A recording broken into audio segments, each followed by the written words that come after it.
Je vais vous montrer aujourd'hui les fonctionnalités cachées de l'ESP32. Alors elles sont pas cachées hein, en réalité, c'est peut-être que tout le monde les connaît pas. Et vous allez voir comment les mettre, on va voir comment les mettre en œuvre avec ESP Home, très facilement comme d'habitude. Alors voici l'ESP que je vais utiliser, donc c'est un 30 broches, il a la particularité d'être en USB-C, donc ça c'est pratique, et puis je pense que c'est un peu plus durable. Et j'ai dû le payer 4 €, quelque chose comme ça, sur un site chinois bien connu. Alors, voici ce qu'on va faire dans ce tuto. Donc on va commencer par allumer la LED qui est sur le SP32. Donc voilà, je l'allume, je l'éteins. Ensuite on va utiliser le bouton flash. Donc vous allez voir, là il est ici. Donc j'appuie dessus. Je relâche, on, off. Voilà. Ensuite, nous afficherons la valeur d'un capteur qui nous permet de connaître la température du processeur. Ensuite, on a ce qu'on appelle les capteurs capacitifs, donc c'est des touchpads. Donc il y a certaines broches sur le SP32 où on peut brancher un fil, comme cela. Vous voyez ici, j'ai le touchpad. Et lorsque je touche le fil, hop, il passe à on, off, on, off. Pour terminer, on a un capteur de champ magnétique, donc il est ici, c'est le Hot Sensor, vous voyez la valeur est à 163, si j'approche un aimant,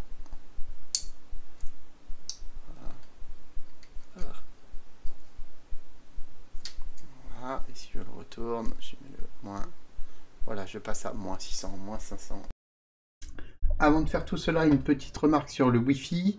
Lorsque j'ai reçu mon ESP32, j'étais un petit peu déçu parce que je me rapprochais de ma borne Wi-Fi pour qu'il se connecte. Et en fait, je me suis aperçu que par défaut, les ESP8266 avaient une économie d'énergie à none pour le Wi-Fi, alors que les ESP32, ils étaient à light. Ce qui est très bien lorsque vous êtes sur batterie. Mais pour le développement, moi je vous conseille de rajouter cette ligne, donc mettre le Power Save Mode à None. Allez, c'est parti. Comme d'habitude, je pars d'un YAML basique auquel j'ai rajouté un composant web server pour avoir une interface graphique qui m'affiche les valeurs de mes composants. Je vais commencer par allumer et éteindre la LED qui est branchée sur le GPIO numéro 2. Alors c'est exactement le même code que sur le node MCU. Donc, je crée un output, je lui dis que j'ai branché quelque chose sur le GPIO numéro 2, je lui donne un ID. Et ensuite, pour avoir une interface, je déclare un nouveau composant light. Je lui dis qu'il agit sur l'ID onboard LED.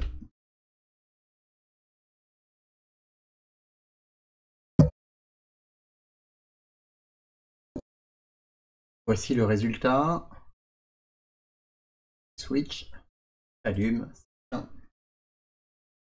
Ensuite, on peut également exploiter le bouton Boot, donc qui est situé ici, c'est le petit bouton à droite de l'USB. Donc, il est branché sur le GPIO 0 et le code c'est exactement le même que sur le node MCU SP8266. Donc GPIO 0, il est en input pull-up.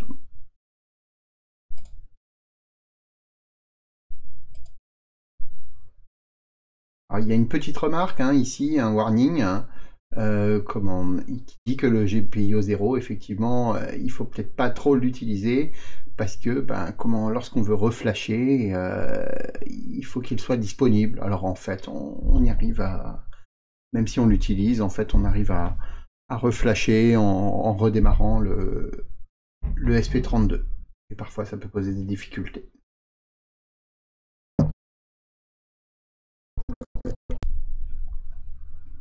Voilà le résultat sur l'interface. Voilà, j'appuie, je relâche.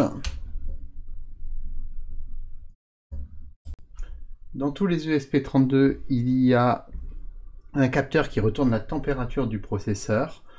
Donc pour l'utiliser avec ESP Home, on peut aller dans la documentation. Ça s'appelle Internal Temperature. Voilà. Et on a un petit exemple ici. Je le reprends. J'ajoute juste un intervalle de temps à 10 secondes pour la démonstration.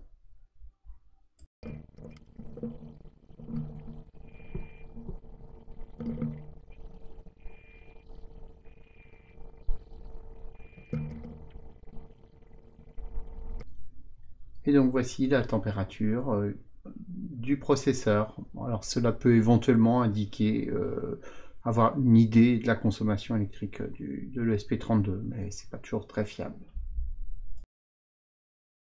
Alors quelque chose d'assez sympa, ce sont les touchpads, donc qui vont détecter si on touche une broche de l'ESP32. Donc pour savoir quelles sont les broches sur lesquelles on peut brancher un fil, donc on peut regarder un descriptif de notre carte. Et vous voyez ici, hein, vous avez touch 4, touch 5, touch 6, ça veut dire qu'on peut brancher quelque chose et il va détecter si on touche le fil ou pas. Pour retrouver la documentation, donc ici on a les capacitive touch dans les binaries. Sort, et ici ESP32 touchpad. Voilà, donc on doit déclarer un composant ESP32 touch et ensuite lui associer un binary sensor en lui indiquant le GPIO que l'on veut utiliser.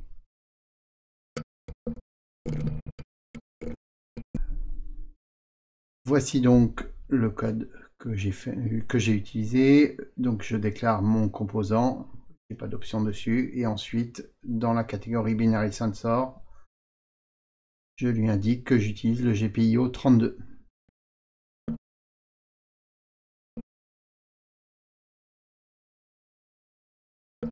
Donc ici j'ai la valeur de mon touchpad, si j'appuie dessus, voilà. Alors ça peut être très pratique, hein, ça remplace un bouton.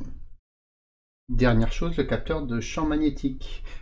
Donc pour retrouver ça sur la documentation, on recherche un capteur à effet Hall, un Hall sensor. Voilà, on a tout de suite un exemple. Donc j'ai seulement changé l'intervalle à 1 seconde pour la démonstration.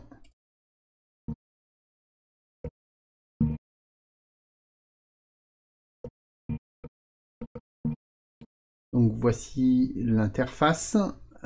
Ici j'ai une valeur, si j'approche mon aimant,